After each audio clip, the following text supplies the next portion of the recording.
Kita semua tahu PSG telah memberikan penawaran kepada Skriniar, tetapi Skriniar tidak pernah menyampaikannya ke kami. Dan dari sisi kami, para pemain juga tidak begitu peduli. Cerewetan ceking kita nyerewetin apa aja. Teman-teman, yang sedang kalian saksikan saat ini adalah Cerewetin Inter. Apa kabar teman-teman semua? Semoga dalam keadaan sehat.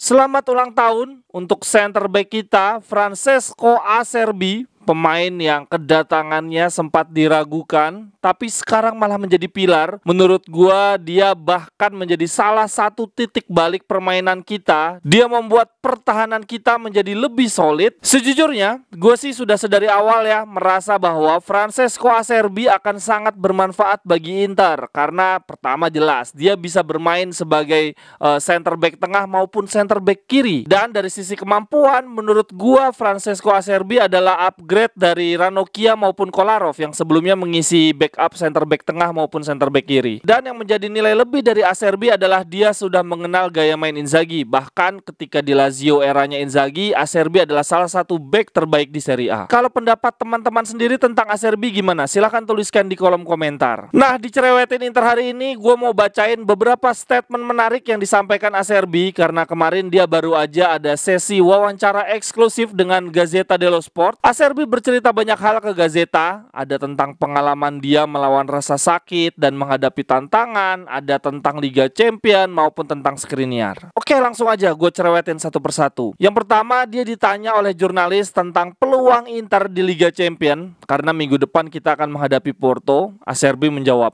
kalau seluruh pemain kita dalam kondisi bugar, kita dapat membuat kejutan. Kembalinya beberapa pemain dari cedera memberikan kami kepercayaan diri.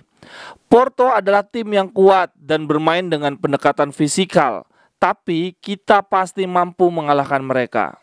Lalu bila kita mampu melewati Porto, setelah itu ada quarter final, ada perempat final. Nah, di perempat final semuanya dapat terjadi tergantung dari performa, moral maupun keberuntungan. Saya yakin kita bisa mencapai ke sana dengan kembalinya Lukaku dan Brozovic. Kemudian Acerbi juga ditanya tentang peluang dia bertahan di Inter musim depan. Acerbi menjawab, saya tidak tahu dan ini adalah yang sebenarnya, bahwa saya memang tidak tahu.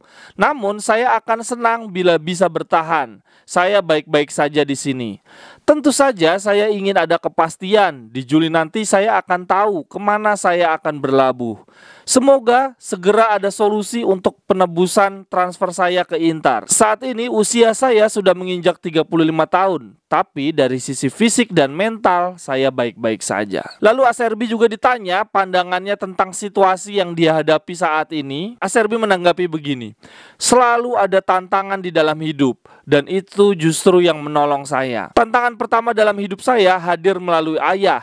Lalu yang kedua ketika saya mengidap penyakit. Sekarang tantangan itu ada dalam diri saya. Namun itu semua adalah hal yang wajar dan benar, hal yang mesti kita hadapi. Dengan adanya tantangan membuat kita memiliki ambisi lebih untuk berkembang. Dari jawaban Acerbi ini, jurnalis kembali menanggapi. Jurnalisnya bilang begini, apakah statement Anda tadi adalah pesan untuk pemain muda? Acerbi menjawab, tidak.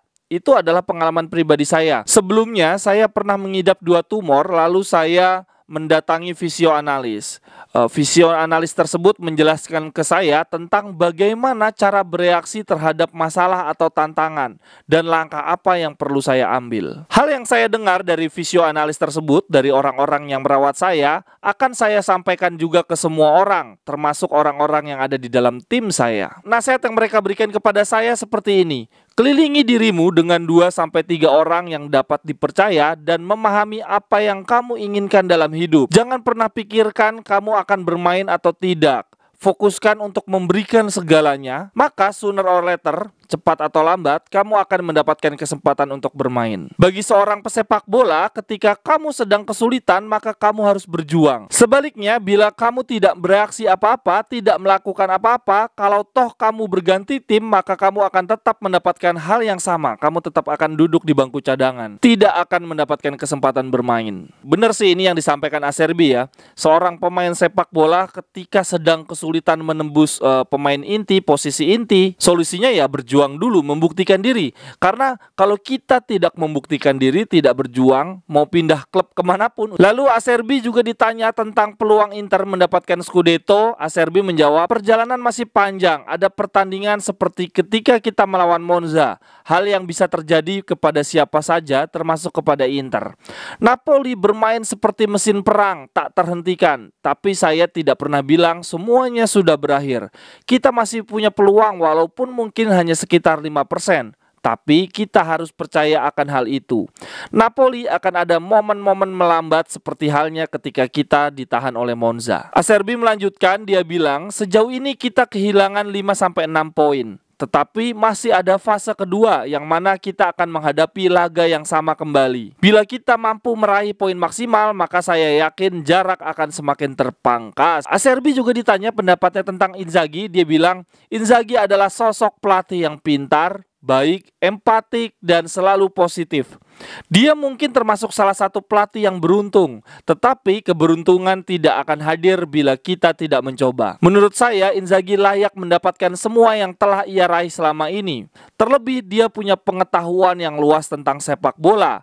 Dia tahu seluruh pemain yang ada di dunia. Itu adalah hal yang membuat banyak orang tertarik kepadanya. Dari Roma ke Milan, semuanya mencintai dia. Maksudnya dari Roma ke Milan adalah ya dia waktu itu kan ngelatih Lazio, lokasinya di Roma, dan sekarang ngelatih Inter, lokasinya di Milan. Dari Roma ke Milan seluruh fans mencintai dia. Kemudian Acerbi ditanya pendapatnya tentang Skriniar. Acerbi menjelaskan, kita semua tahu PSG telah memberikan penawaran kepada Skriniar, tetapi Skriniar tidak pernah menyampaikannya ke kami.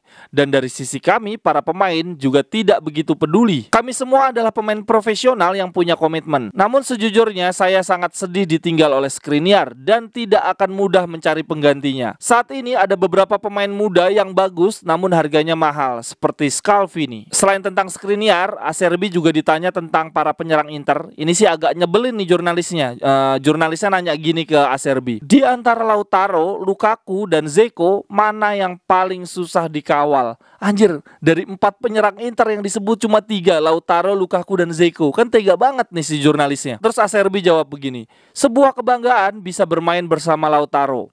Dia membuat saya kagum melihat bagaimana cara dia bertarung di lapangan. Tetapi kalau Lukaku dalam kondisi bugar, dia akan sangat amat sulit untuk dijaga. Sedangkan Dzeko adalah tipikal penyerang elegan. Nah yang bikin nyebelin lagi, ini kan si jurnalisnya nggak nanya tentang Korea ya, tapi Acerbi sendiri yang nyambung-nyambungin sama Korea. Acerbi bilang begini, untuk Korea saat ini dia sedang mengalami masalah dan kami sedang mencoba membantu dia. Tapi dia adalah pemain yang sangat baik. Kemudian pertanyaan selanjutnya, Acerbi ditanya tentang rutinitas yang dilakukan Acerbi sesaat sebelum kick off. Kan dia selalu melihat ke langit, tangannya ke atas kayak Vicky Prasetyo gitu. Si Acerbi bilang, yang saya lakukan itu adalah berdoa. Ada berlembar-lembar harapan, tapi cukup 40 detik bagi saya untuk menyampaikan karena semuanya sudah tersampaikan melalui hati dengan cepat. Wih, gila, religius nih kayaknya si Acerbi nih. Sekian dulu untuk Cerewetin Inter hari ini teman-teman. Apakah ada pendapat atau tanggapan terkait statement-statementnya Acerbi? Silahkan tuliskan di kolom komentar. Sampai ketemu di cerewetan-cerewetan berikutnya. Bye-bye, thank you.